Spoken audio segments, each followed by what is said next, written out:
que j'ai pris sur le BTC.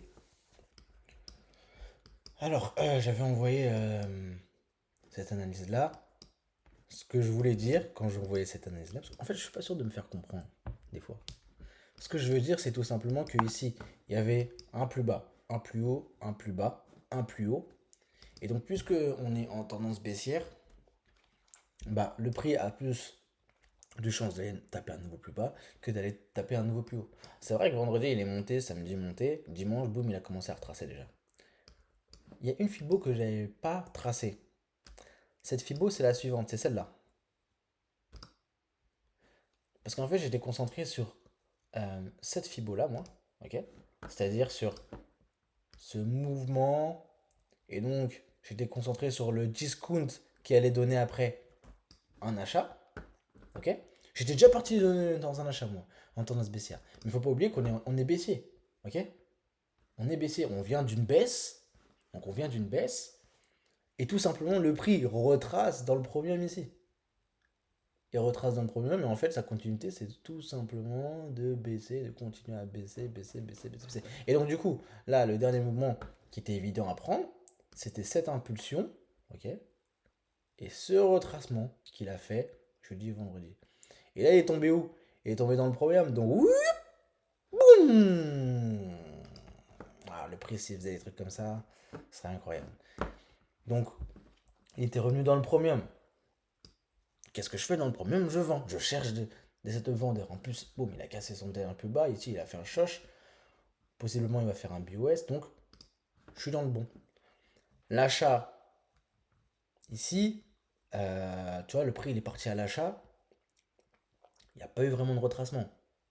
Si, allez, de toute cette impulsion-là, de toute cette impulsion, il y a eu un retracement ici, au niveau des 50%. Est-ce que c'est bien au niveau des 50%? Non, même pas. Bon, il y a une réaction à la hausse, ici. Là, peut-être que là, ici, puisqu'il arrive dans la zone discount, il va peut-être, hop, tu vois, retracer, à la limite. Mais on est toujours baissier. On est toujours baissier. Il y avait tous mes ordres blocs vendeurs pour le zone de rebond ou zone de potentiel achat. Là, il en a transpercé déjà deux. Celle-là et celle-là. Et celle-là aussi. Ok, donc je peux enlever celle-là. Donc là, on est clairement repassé en tendance baissière sur du BTC. En H1, nous sommes baissiers. En H4, nous sommes baissiers. En daily, nous sommes baissiers. En weekly, nous sommes baissiers. Là encore, va dans le sens du marché, poteau. Ok. Ton achat que t'as pris là, il était bien. Mais attends, sois patient, attends le premium. Prends une vente dans le premium. Il n'y avait qu'un order block ici qui était dans le premium. Enfin, il y en avait un 50% et un autre. Il n'y en avait qu'un. Tu mets ton SL au-dessus, t'attends le prix, il arrive, boum, tu vends. Tu vends en une minute si tu veux. En une minute, dès qu'il arrive sur cet order block, tu vends une première fois. Puis ensuite, s'il décide de partir, là, tu aurais pu vendre une deuxième fois ici. Et puis en plus, après, c'est fini. S'il avait retracé quelque chose comme ça, enfin, là, il a cassé son dernier plus bas. Euh, ouais. S'il avait retracé, il avait cassé, hop, il retrace, t'attends une zone premium, pareil, hop, tu pourrais revendre pour continuer à la baisse. Bon, là, il a pas retracé, donc tant pis.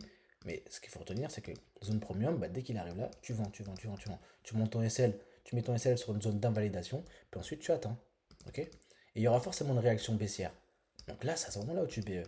Après, s'il te BE, bah tant pis, t'attends pour pouvoir le reprendre. Et s'il part direct comme il a fait là, ok, bah dans ces cas-là, t'as pas besoin de BE. Enfin, tu BE, puis tu laisses couler le trade. Bah voilà. Bah voilà, c'est fini. Non, mais j'ai pas d'autre chose à ajouter. Faut attendre. Là, ça se trouve, ce trade va pas forcément atteindre son objectif final. Mais je suis baissier, H1 je suis baissier, 4 heures je suis baissier. Il n'y a pas de raison, je garde mon achat. N'oublions pas que le bas de la semaine ici, c'est ça. Le haut de la semaine, c'est ça. La semaine dernière, je parle. Ok. Là, il est en direction d'aller plus chercher le bas de la semaine que le haut. Voilà. Et puis pour demain, si il termine à la baisse, bah demain, hop, on attend un retracement pour potentiellement prendre une vente aussi dans sa continuité.